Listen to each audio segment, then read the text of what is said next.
Mes chers frères, mes chères sœurs, bien nous remercions tout d'abord Allah subhanahu wa ta'ala, Allah le clément, Allah le miséricordieux, Dieu qui nous donne encore une fois l'occasion de nous réunir en ce dimanche après-midi et de nous rappeler de lui. Vous savez, ce genre d'occasion, eh bien c'est des occasions bénies. Bénies par Allah subhanahu wa ta'ala, bénies par les anges qui sont là aujourd'hui avec nous, et bénies justement par la mahabba, par l'union qui unit nos cœurs, lorsque nous entendons parler d'Allah, lorsque nous parlons d'Allah, et lorsque nous nous souvenons d'Allah et de la religion d'Allah. Pour moi, c'est toujours un dilemme, vous savez, de parler, d'intervenir après Cheikh Mohammed. Mais en tout état de cause, on va faire dua avec Allah subhanahu wa ta'ala, qu'Allah subhanahu wa ta'ala il donne le tawfiq de parler et de pouvoir faire passer le message qu'Allah subhanahu wa ta'ala veut bien le faire passer. Mon thème aujourd'hui, eh bien, c'est le comportement du musulman et de la musulmane en islam. Vous savez, en islam, nous devons d'avoir une éthique, une morale, un bon comportement. Et le problème, c'est que chacun d'entre nous, on en est conscient. Chacun d'entre nous, chacune d'entre nous, on en est conscient. On pose la question à quelqu'un, qu'est-ce que tu penses? La morale fait partie de l'islam? C'est sûr que ça fait partie de l'islam. Les bonnes étiquettes, le bon comportement. Le musulman doit avoir un bon comportement ou un mauvais comportement. Chacun et chacune d'entre nous, nous allons répondre, bien sûr, quand nous devons avoir un bon comportement. Le problème et le gap, le delta se trouve entre ce que nous savons, ce que nous disons et ce que parfois malheureusement nous faisons. Et le bon comportement, ce n'est pas quelque chose qui s'étudie, ce n'est pas quelque chose qui se dit, qui se parle, c'est quelque chose qui se vit au jour le jour. Et c'est cela qu'on appelle un comportement. Lorsque nous allons faire un état des lieux des musulmans et des musulmanes, sans mettre le doigt sur quiconque de la communauté aujourd'hui, eh bien, malgré le fait qu'Allah subhanahu wa ta'ala dit dans le Coran, قَدْ أَفْلَحَ الْمُؤْمِنُونَ الَّذِينَ هُمْ فِي صَلَاتِهِمْ خَاشِعُونَ. Allah subhanahu wa ta'ala parle de falah, قَدْ أَفْلَحَ الْمُؤْمِنُونَ. Allah subhanahu wa ta'ala dit, إِنَّا فَتَحْنَا لَكَ فَتْحًا مُبِينًا. Allah subhanahu wa ta'ala nous promet la victoire. Allah subhanahu wa ta'ala nous promet le succès. Malgré tout, lorsque nous regardons en apparence l'état dans lequel la communauté musulmane se trouve aujourd'hui, eh bien nous voyons l'état. Chacun d'entre nous, on en est conscient que politiquement c'est inexistant. Socialement, nous voyons. Dans la famille, comment c'est? Nous avons des familles qui sont délabrées. Nous avons la structure familiale qui n'existe plus, qui n'est plus ce qu'elle devrait être. Nous avons les parents qui ont totalement abandonné. Et là, encore une fois, il ne s'agit pas de mettre le doigt, il ne s'agit pas d'accuser tout le monde, il ne s'agit pas de dire que tout est noir, mais il s'agit juste de comprendre que tout n'est pas rose non plus. Il s'agit de comprendre que nous avons encore un peu de chemin à faire pour arriver à ce que, eh bien, justement, Allah, il attend de nous. Il s'agit pour nous et chacun d'entre nous, chacun et chacune d'entre nous, autant pour celui qui parle et pour que ceux qui entendent, de comprendre que, eh bien, entre ce que nous savons de l'islam et ce que nous mettons en pratique de l'islam, il y a encore une différence. Et cette différence-là, notre rôle justement, c'est de la combler. Lorsque nous aurons comblé la différence qu'il y a entre ce qu'on attend de nous et ce que nous faisons tous les jours, eh bien à ce moment-là, nous pourrons dire que nous avons atteint notre objectif sur terre. Tant que nous avons conscience, tant que nous voyons des différences entre le message qui nous est proposé, entre ce que nous lisons dans le Coran et ce que le prophète d'Allah sallallahu alayhi wa sallam il nous dit et ce que nous vivons, eh bien il y a encore des efforts à faire. Il y aura encore des efforts à faire. Économiquement, c'est la même chose. Financièrement, c'est la même chose.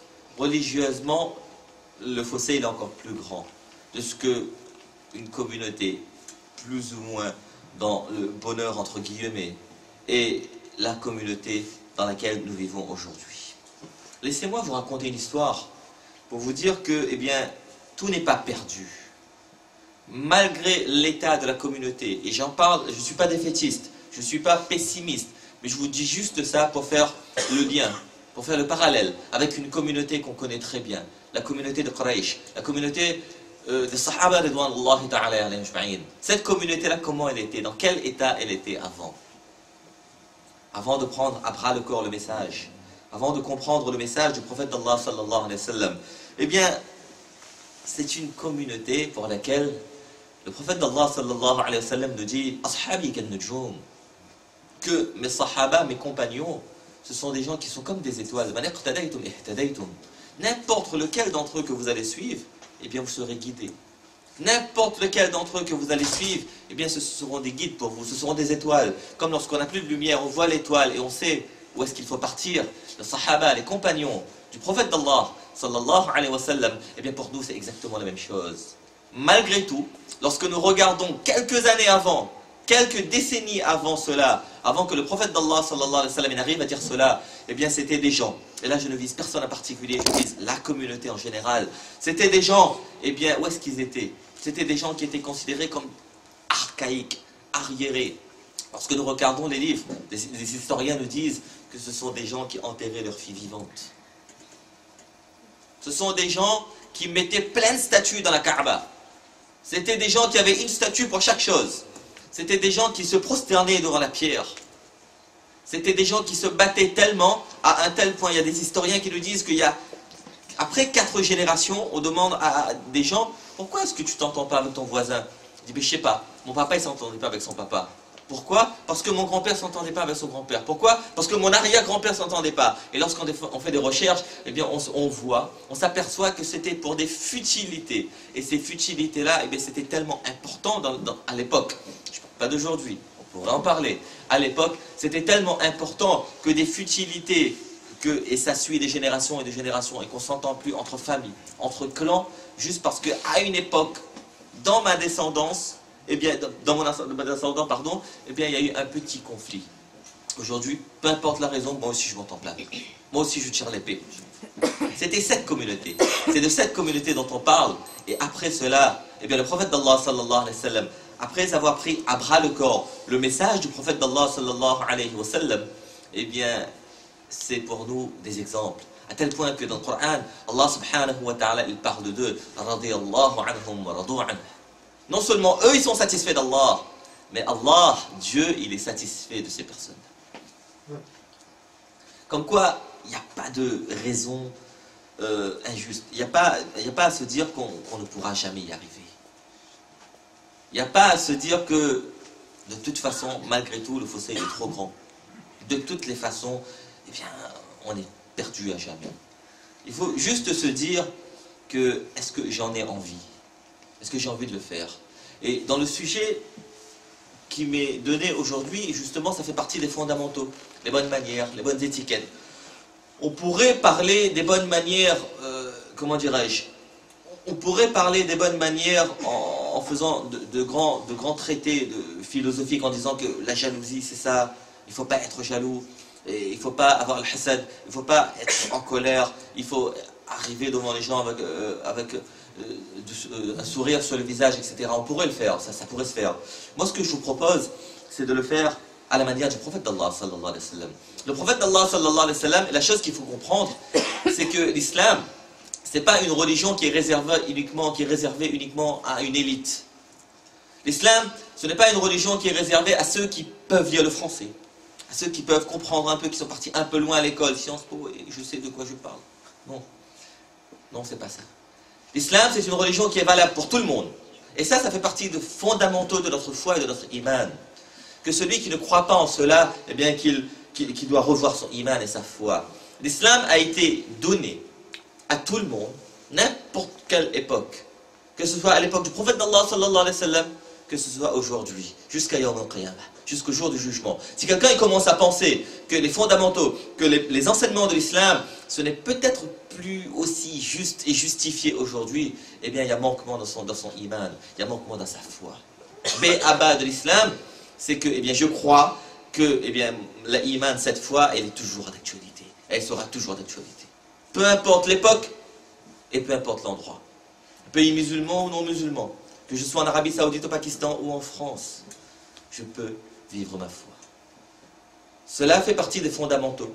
Cela fait partie du B.A.B.A. de notre iman. Si quelqu'un commence à penser que je ne suis, peut-être qu'en France, eh bien, les fondamentaux de ma foi et de mon iman ne sont plus autant justifiés, que je devrais peut-être changer, à ce moment-là, il y a manquement de mon iman. Il y a manquement de ma foi.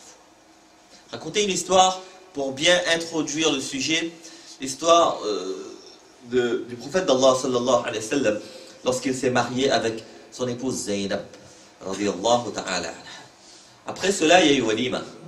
Pourquoi est-ce que je vous raconte cette histoire? En vous disant que, eh bien, on va essayer de reprendre la méthodologie enseignée par le prophète d'Allah sallallahu alayhi wa sallam. La méthodologie du prophète d'Allah sallallahu alayhi wa sallam, ce n'est pas d'avoir de grands mots, ce n'est pas d'utiliser des mots savants, c'est justement parler des choses de la vie de tous les jours.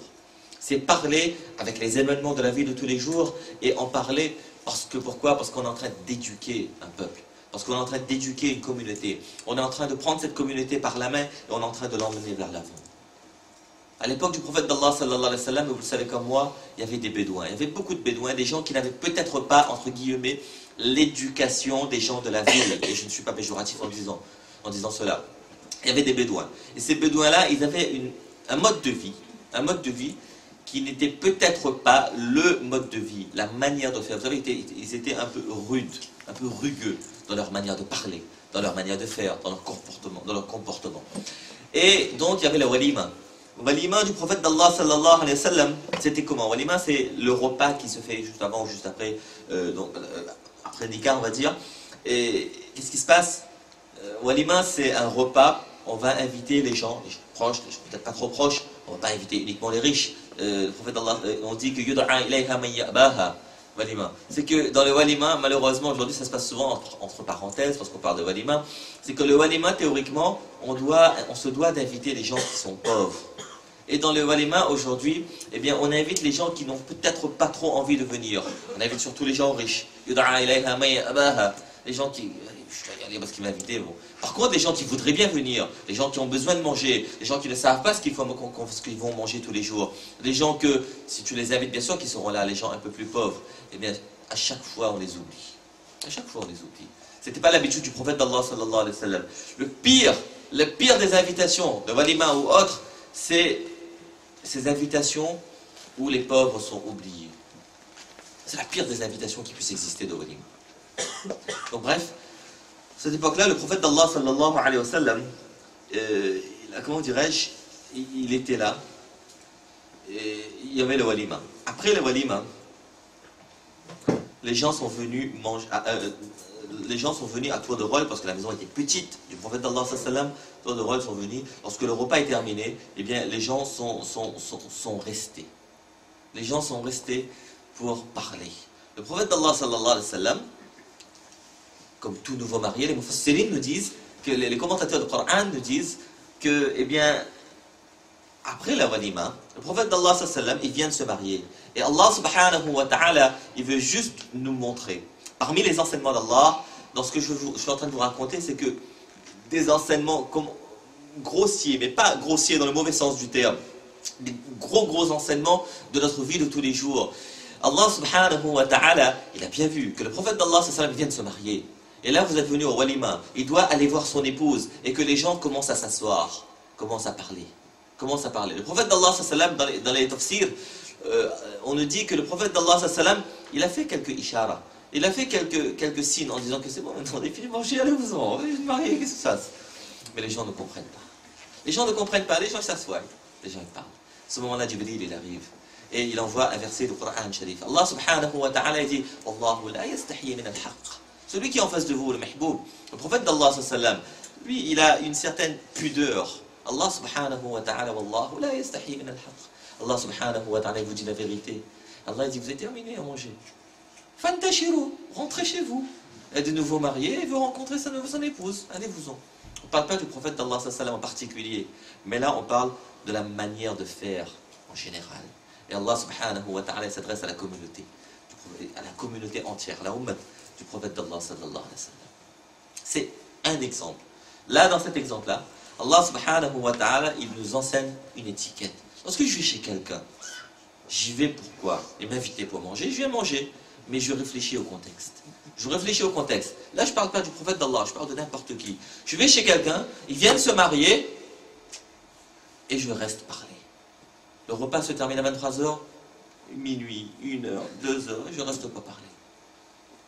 Il faut quand même être logique. Et cette logique-là, cette démarche de réflexion-là, de compréhension du contexte, eh bien, c'est quand même, comment dirais-je, c'est de là que part le bon comportement du musulman et de la musulmane. Vous savez, lorsqu'on parle de walima, et là encore, c'est très parlant de notre communauté.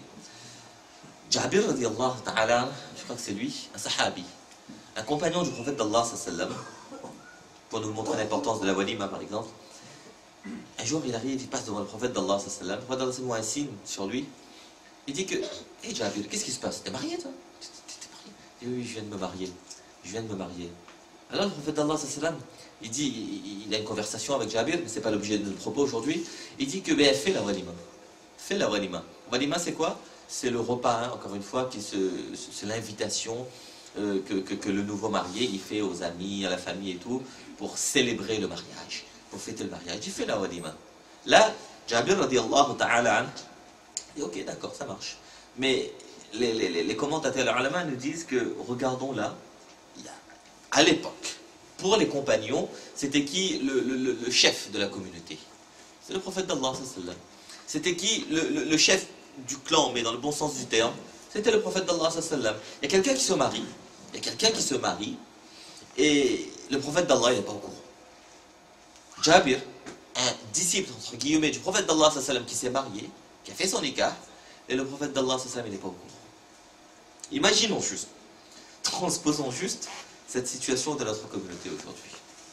Je ne dis même pas que c'est un de mes disciples qui se marie, hein. Un cousin, d'un beau-frère, d'un chantre. Lui, il va se marier, je ne suis pas au courant, c'est la guerre.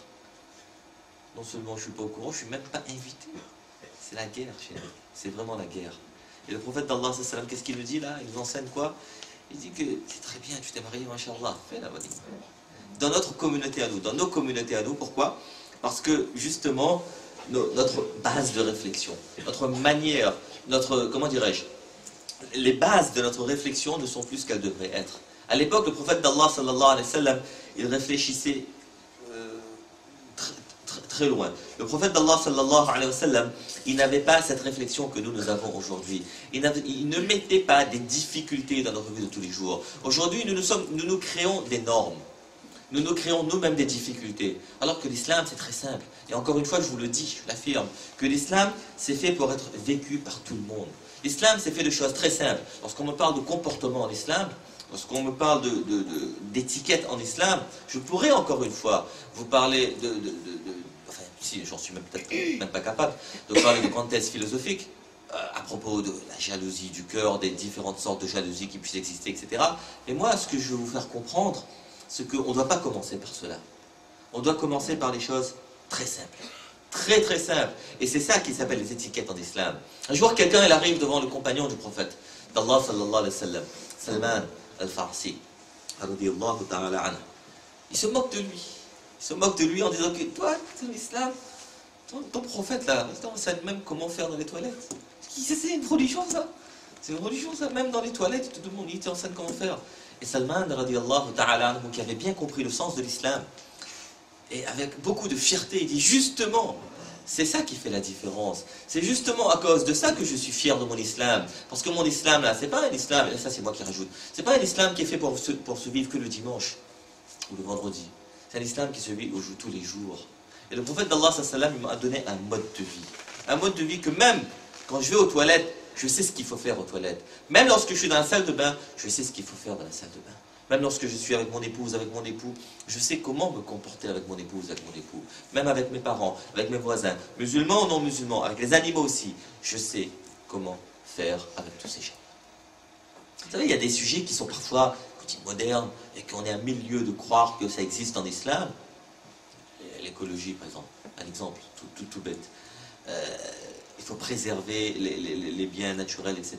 Dans un hadith, le prophète d'Allah, sallallahu alayhi wa sallam, il a enseigné à quelqu'un à faire le wudu, il dit qu'il ne faut surtout pas gaspiller l'eau. Cette personne de demander, même si je suis devant l'océan là, je ne dois pas gaspiller l'eau. Le prophète d'Allah, ça me dit non, il ne faut jamais gaspiller l'eau. Il ne faut pas gaspiller l'eau. Ça c'est un exemple, j'ose pas dire bête, mais qu'aujourd'hui on en parle avec d'autres mots, avec d'autres termes, mais c'est exactement la même réalité. Le prophète d'Allah, sallallahu alayhi wa sallam, eh bien, il nous montre justement comment vivre notre vie au jour le jour. Comportement, en arabe, parfois, il y en a certaines qui nous disent que, eh bien, c'est le akhlaq. on ne peut pas se permettre l'économie de la définition de akhlaq.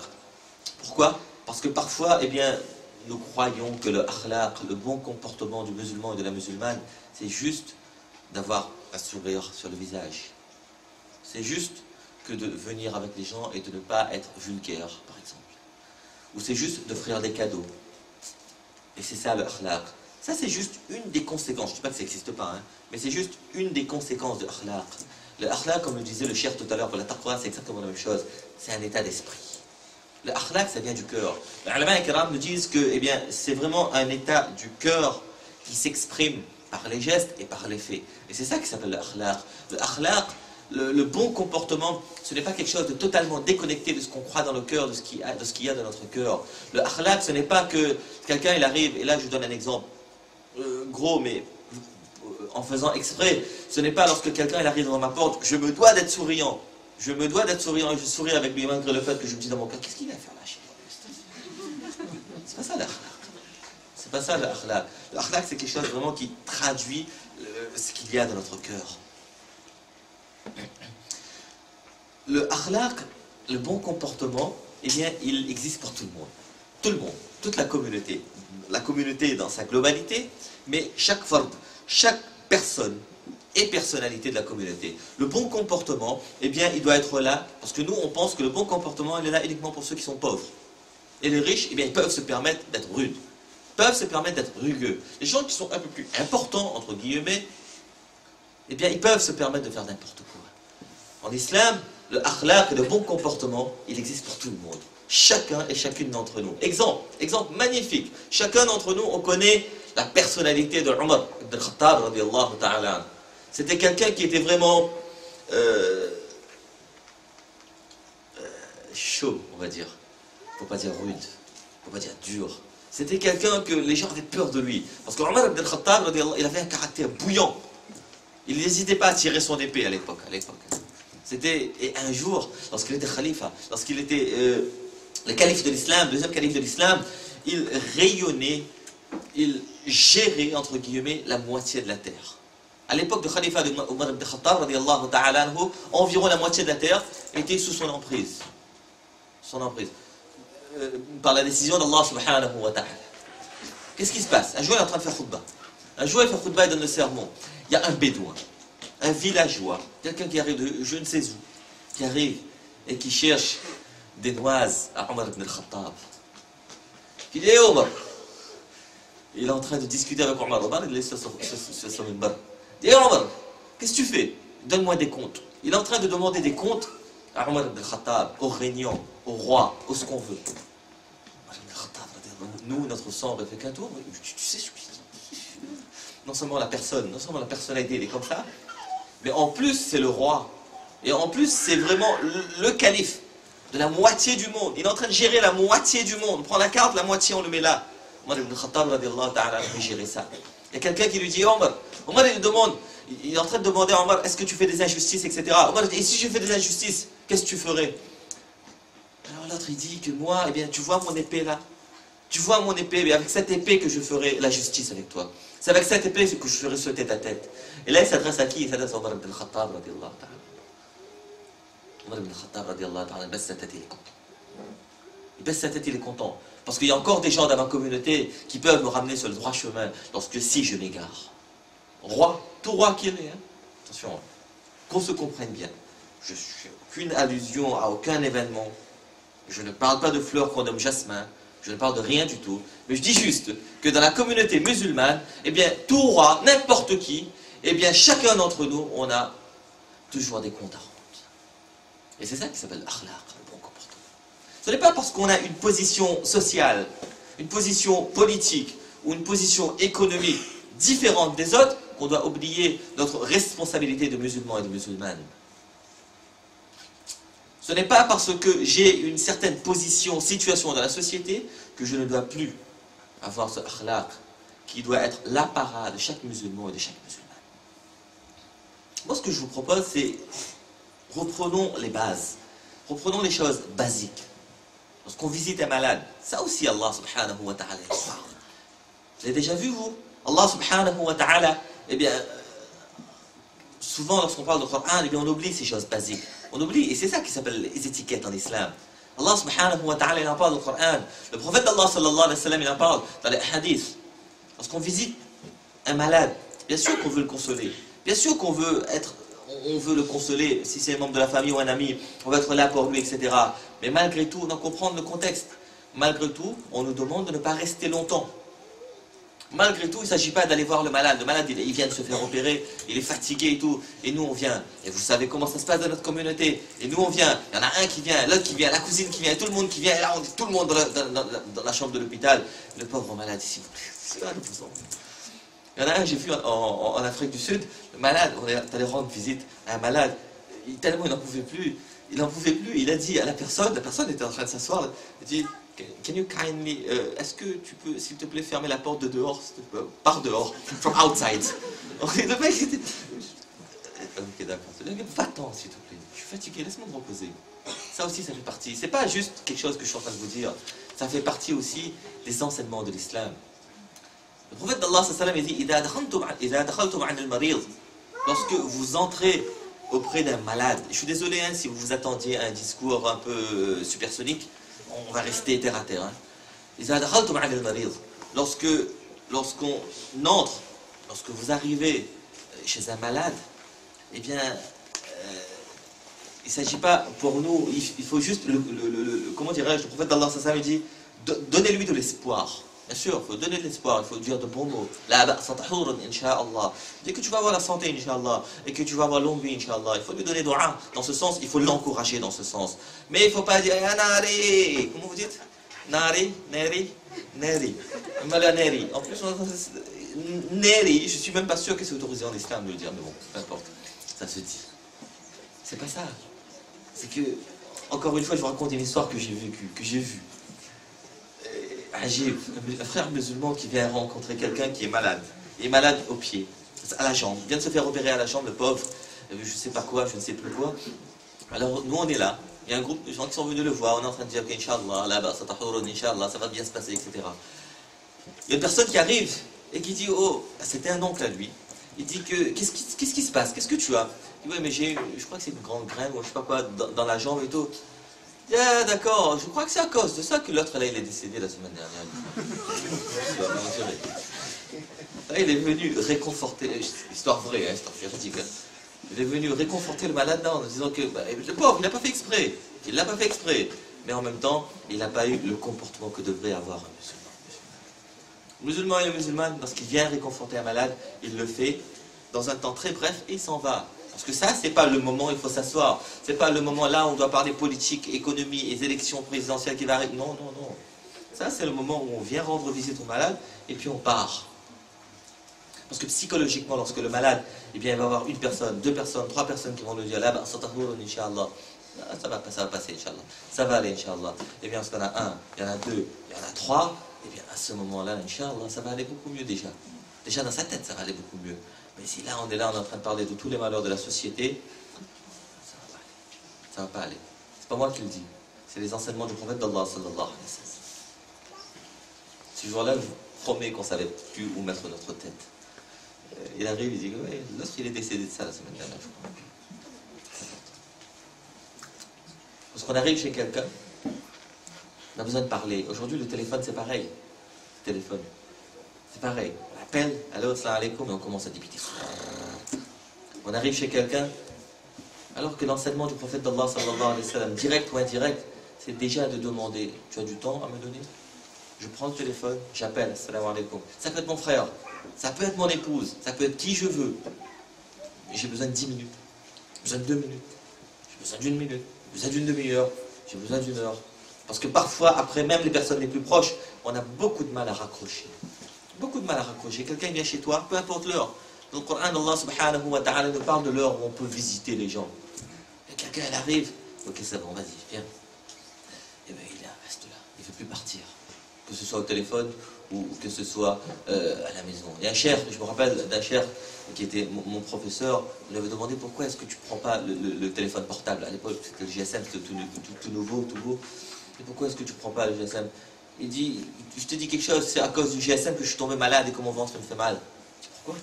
Il dit que j'ai pris le téléphone là, quelqu'un qui me l'a donné, je l'ai mis, et ça n'arrêtait pas de sonner. Ça n'arrêtait pas de sonner. Tout le monde peut téléphoner pour poser des questions et tout. Et moi, je ne savais pas quoi faire. J'étais obligé de répondre. Donc, je réponds à chaque fois. Même les toilettes, une fois, je n'ai pas pu aller partir aux toilettes. Et à cause de ça, je suis malade.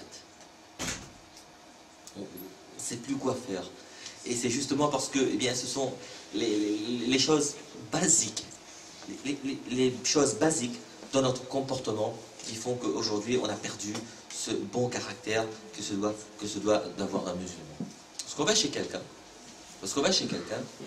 la lumière elle est allumée dedans, on entend du bruit, on entend l'enfant pleurer, on entend le gars dedans qui parle. On sonne une fois,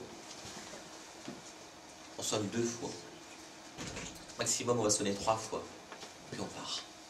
Et non seulement on part, mais en plus on ne laisse rien dans notre cœur. Et il était là, il ne veut pas m'ouvrir. Surtout pas. Enseignement du prophète d'Allah sallallahu alayhi wa sallam. Avec le téléphone, pareil. Tu l'as téléphoné 1 fois, tu l'as appelé 2 fois. Il ne peut pas te répondre. Pas la peine de le harceler au téléphone. Tu envoies 1 message, 2 messages. Si c'est vraiment urgent, tu lui dis. Mais c'est pas la peine d'harceler les gens au téléphone. Pas la peine d'harceler les gens. Je sais très bien qu'il est là, pourquoi il ne m'ouvre pas? Je ne sais pas toi ce qu'il est en train de faire. Je ne sais pas ce qu'il est en train de faire. Plus que cela, et là je parle du Coran Sharif, Allah subhanahu wa ta'ala dit que lorsque tu arrives chez quelqu'un, il y a cette personne-là, imaginons qu'elle te dise que je ne peux pas te recevoir, en gros je suis occupé, on se voit demain, on se voit après-demain. Imaginons la scène aujourd'hui, avec notre degré à nous de iman. Et là je parle de iman, et là c'est le clash. Je suis venu chez lui, il ne veut pas me recevoir, il se prend pour qui celui-là? C'est bon. Le prophète d'Allah, c'est Allah subhanahu wa ta'ala qui parle.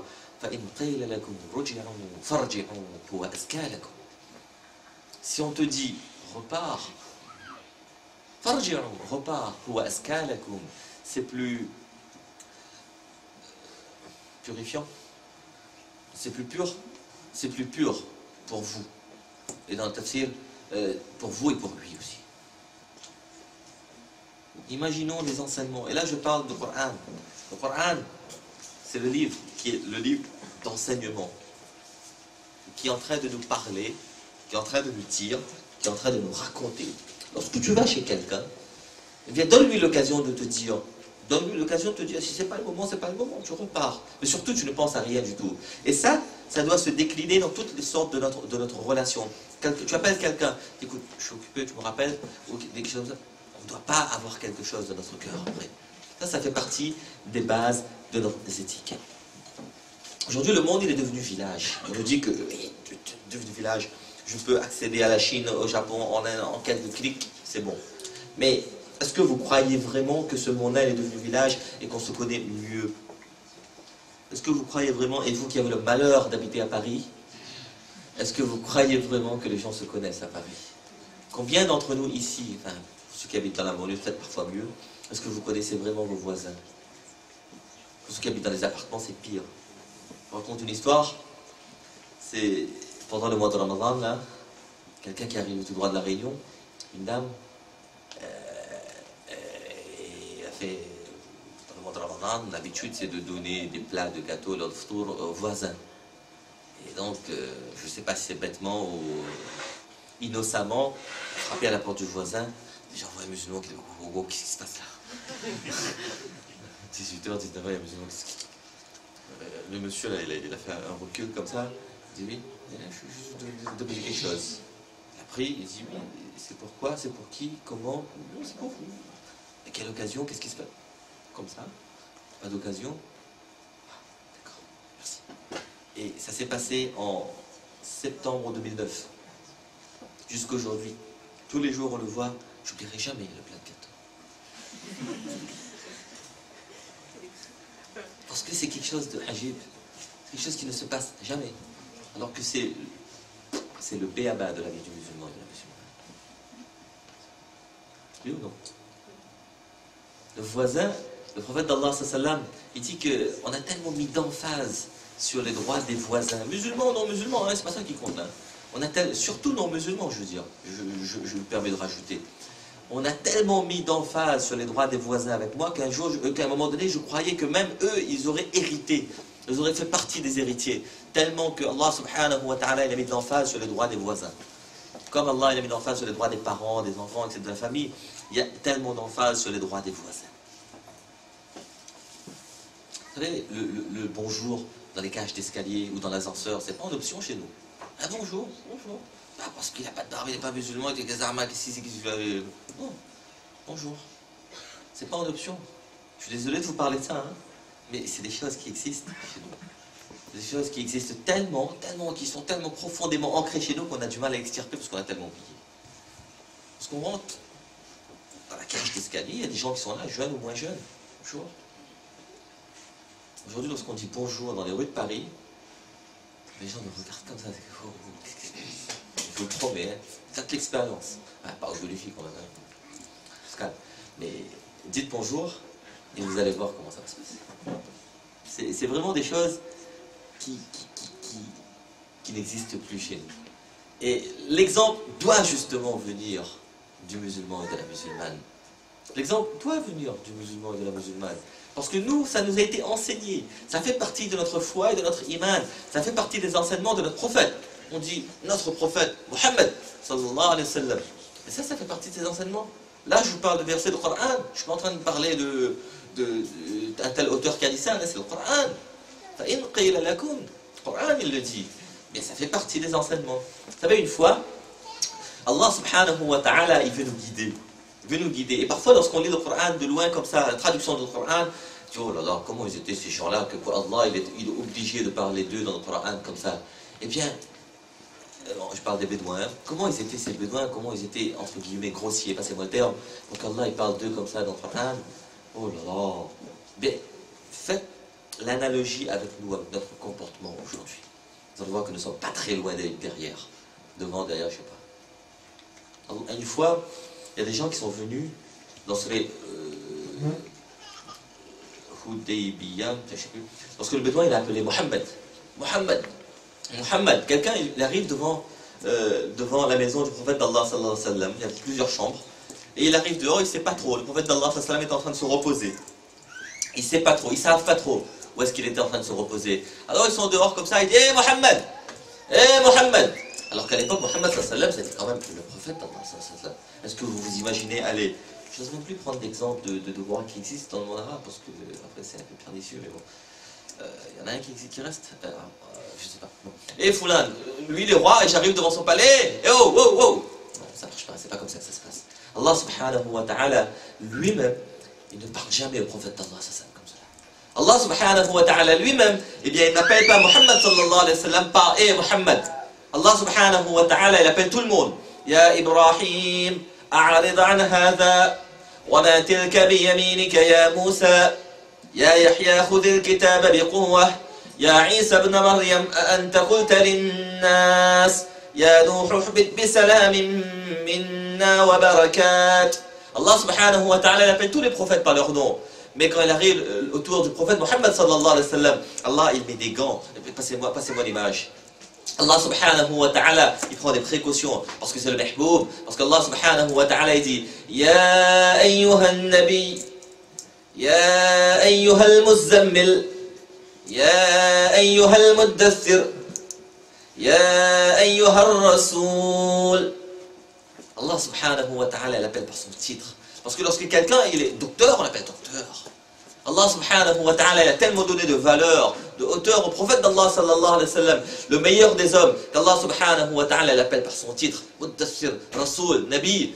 Comment est-ce qu'Allah subhanahu wa ta'ala va permettre à nous, personnes de la communauté du prophète d'Allah sallallahu alayhi wa sallam, que nous on est en train d'arriver devant la maison, Hé Mohammed, non, ça se passe pas comme ça. Allah subhanahu wa ta'ala tout de suite il a fait descendre Jibril alayhi salatu wa sallam avec un ayat du Coran pour nous expliquer à nous, à chacun d'entre nous, quelles sont les étiquettes à avoir vis-à-vis du prophète d'Allah et vis-à-vis des gens respectables. إن الذين ينادونك من وراء الحجرات أكثرهم لا يعقلون. Ceux qui t'appellent comme ça, من وراء الحجرات, en dehors de la maison, je traduis, hein, أكثرهم لا يعقلون. La plupart d'entre eux ne comprennent pas. ولو أنهم صبروا حتى تخرج إليهم لكان خيرا لهم. Si seulement ils avaient attendu jusqu'à ce que tu sortes à eux, ça aurait été beaucoup mieux. Parce que je vais chez quelqu'un Parce que je vais chez quelqu'un qui est respectable, je n'ai pas rendez-vous, j'attends. J'attends. Parce que cette personne me donne un moment, et puis j'arrive, et je prends ce temps, j'arrive, je me permets de le voir. Pas comme ça, qu'on arrive devant le prophète, hé Mohammed. Qu'est-ce que je disais? C'est que c'est pas. Je suis en train de dire, je suis en train de vous raconter des histoires qui sont passées il y a 15 siècles de cela. Mais je suis en train de juste nous dire, à moi aussi et à vous aussi, qu'on se doit de faire l'analogie avec ce que nous on fait aujourd'hui.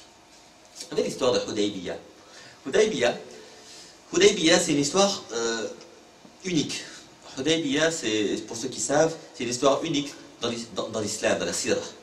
Et c'est chargé d'enseignements pour celui qui veut bien comprendre. Hudaybiya, c'est quoi? C'est que les musulmans, le prophète d'Allah avec 1400 musulmans en gros, ils sont partis de Médine, ils voulaient faire la Umrah, ils se sont arrêtés au puits de Hudaybiya, ils ont envoyé des gens négocier, et les Mécois, les non-musulmans, ils n'ont pas accepté. Alors à ce moment-là, le prophète d'Allah il a accepté tous les compromis, tout en restant dans les hudud d'Allah. Tout en restant dans l'obéissance d'Allah, il a accepté, comment je vais dire, pour respecter le prophète d'Allah, il s'est, en apparence, eh bien, les musulmans ont accepté tous les compromis. On va dire ça comme ça. Et ils sont repartis. Sans faire l'Umrah, ils sont repartis à Medina Munawwara. Ça c'est Hudaybiya. Dans l'histoire, il n'y a aucune histoire comme ça. Dans l'histoire de l'islam, il n'y a aucun moment comme ça où on peut prendre, et dans l'histoire entière, il n'y a aucun moment comme ça où un chef, eh bien, il a accepté tant de compromis, juste pour préserver la paix. Juste pour préserver la paix. Le prophète d'Allah, sallallahu alayhi wa sallam, il a accepté de rester dans les hudud d'Allah, dans les limites d'Allah, bien sûr, mais il a accepté de j'aime pas trop dire le mot rabaisser, mais on va le dire, mais comprenez-moi ce que je veux dire, afin justement de préserver la paix. Et vous savez, l'histoire, je n'ose pas trop parler de l'histoire de l'islam, parce que si je vous parle je sais pas, de Mexès ou de Anelka, on va savoir de qui il s'agit. Mais si on demande les noms des épouses du prophète d'Allah, je ne me fais pas trop d'illusions, pour moi-même d'abord, des filles du prophète d'Allah. Vous connaissez le nom des filles du prophète d'Allah?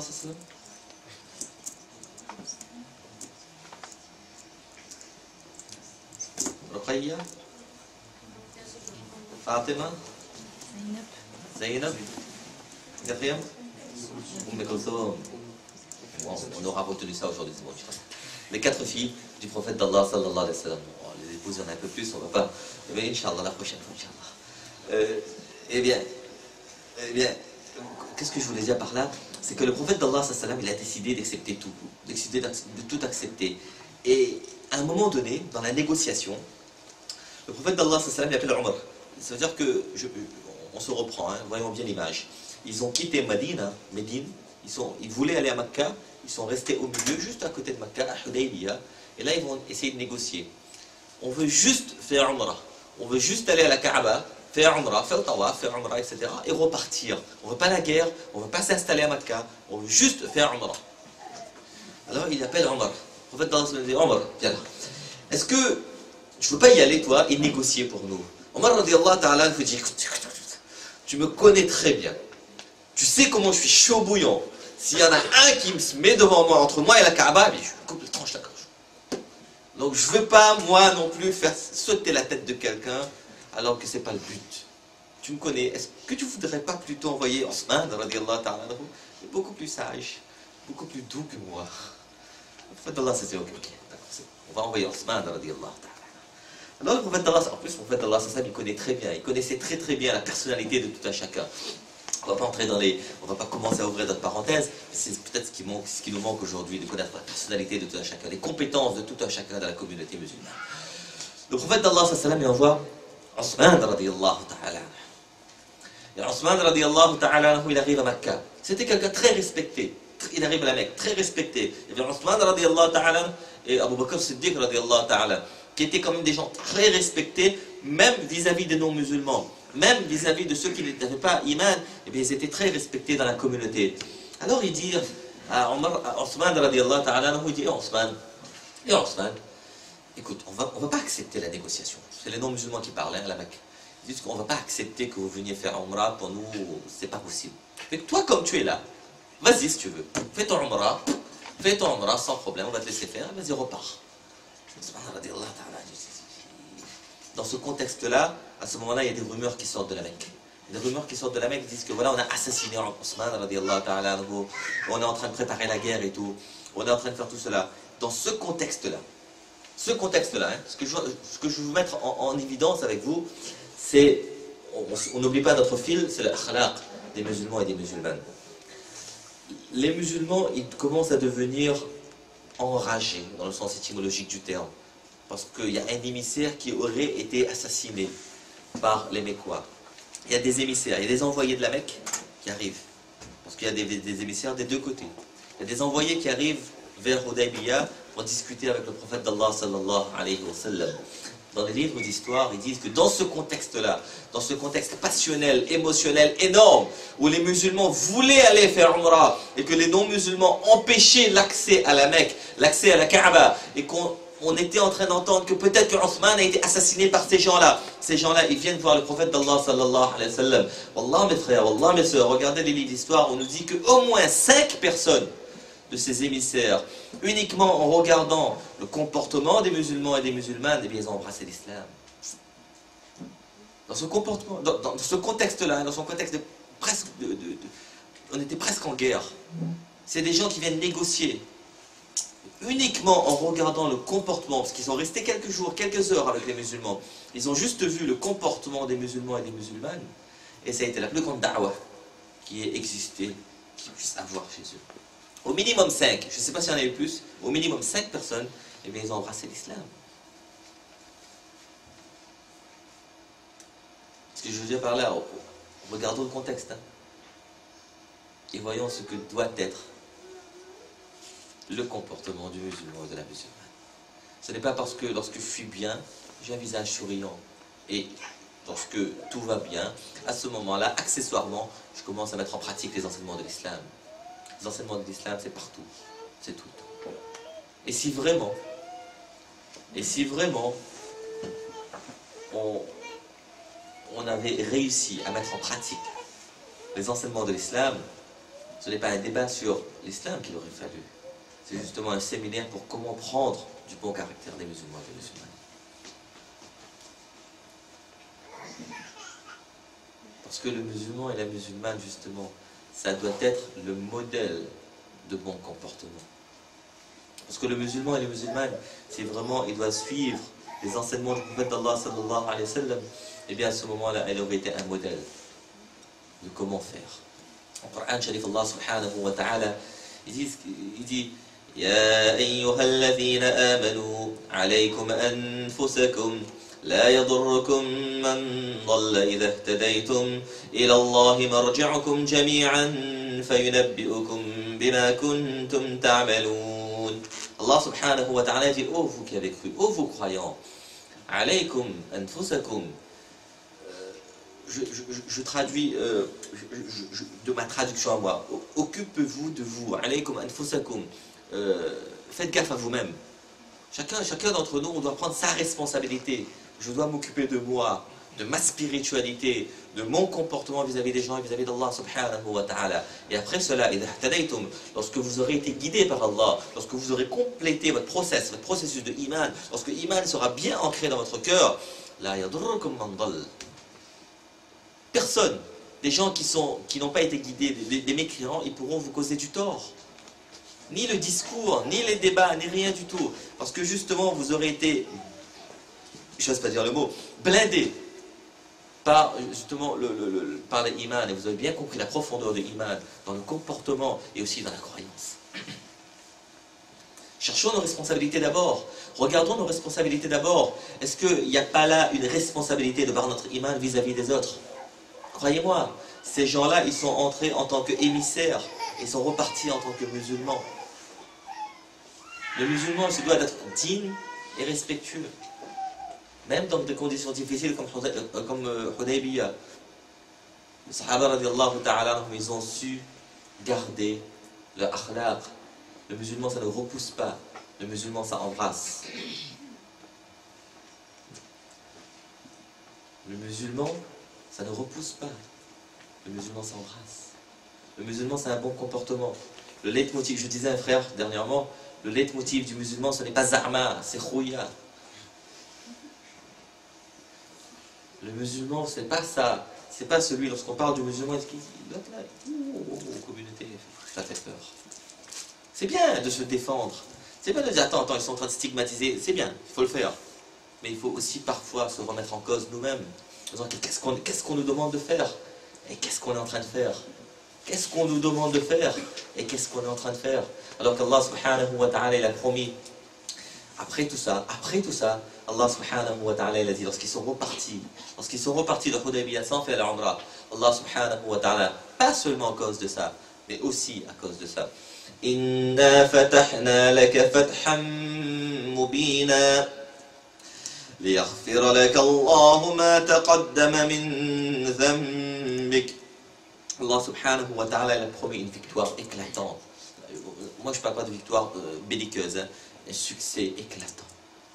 Et Allah subhanahu wa ta'ala, il a pardonné tous les péchés, toutes les erreurs passées. Allah subhanahu wa ta'ala, il a partagé.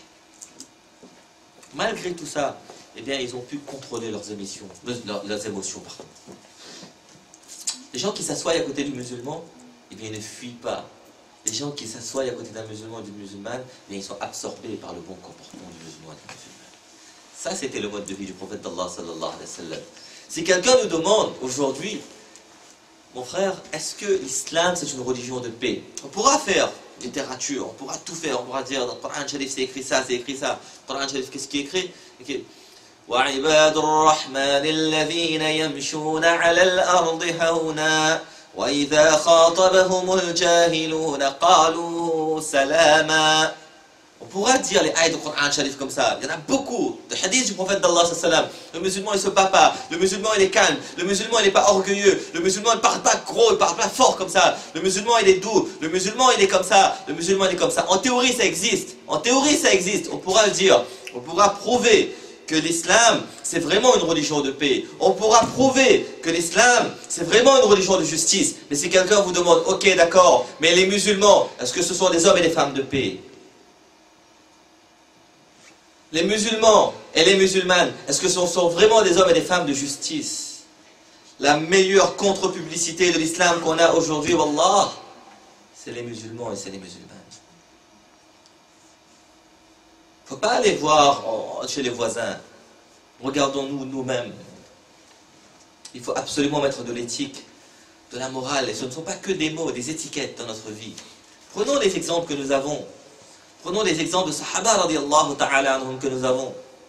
Il y a un cheikh, j'ai combien de temps là? Un cheikh là, qui dit que, Abu Hassan Nadandoui rahimahullah ta'ala, qui dit que les musulmans ils ont tellement tombé qu'il n'y a plus de place pour tomber. La bonne nouvelle, c'est qu'on peut qu'avancer le monde. C'est quoi les musulmans? C'est quoi les musulmanes? Qu'est-ce qu'on est en train de faire aujourd'hui? Vous savez, le comportement, de manière générale, je vais vous redonner un exemple que je crois vous avoir déjà donné l'année dernière dans cette assemblée. Les Sahaba radiallahu ta'ala anhum, les compagnons du prophète d'Allah sallallahu alayhi wa sallam, ils ont quitté Medina, ils sont partis en Chine. Ils sont partis en Chine. Et en Chine, là-bas, ils ont fait du commerce. Ils ont fait du commerce pour vivre, bien sûr, et juste à cause de leur commerce. Sur ce marché en Chine, à l'époque, il y avait des gens qui trichaient dans le poids, et qui parlaient, qui faisaient n'importe quoi dans le commerce. Les Sahaba radiallahu ta'ala anhum, ils avaient en tête وَيْلٌ لِلْمُطَفِّفِينَ الَّذِينَ إِذَا اكْتَالُوا عَلَى النَّاسِ يَسْتَوْفُونَ. Les Sahaba radiallahu ta'ala anhum, ils avaient en tête qu'il faut être recto dans le commerce. Les Sahaba radiallahu ta'ala anhum, ils ont été recto dans le commerce. Les gens uniquement, ils n'avaient pas parlé le chinois, c'était des Arabes, ils n'avaient pas parlé le chinois, mais uniquement avec leur comportement dans le commerce, les gens, ils étaient abasourdis. Est-ce possible d'avoir un comportement aussi intègre, d'avoir un comportement aussi honnête? Et les gens, ils se sont rapprochés de l'islam en masse, juste avec le comportement des Sahaba radiallahu ta'ala anhum. Et nous, aujourd'hui, en parallèle, qu'est-ce qui se passe? Lorsqu'on regarde, l'exemple, je l'avais déjà donné l'année dernière, lorsqu'on regarde le guide du retard, il y a un pays pas très loin de chez nous, de l'autre côté de la Méditerranée, on nous dit que qu'est-ce qu'il faut faire, qu'est-ce qu'il ne faut pas faire? Faites attention dans les souks, parce que le sport national du pays, c'est d'arnaquer les touristes.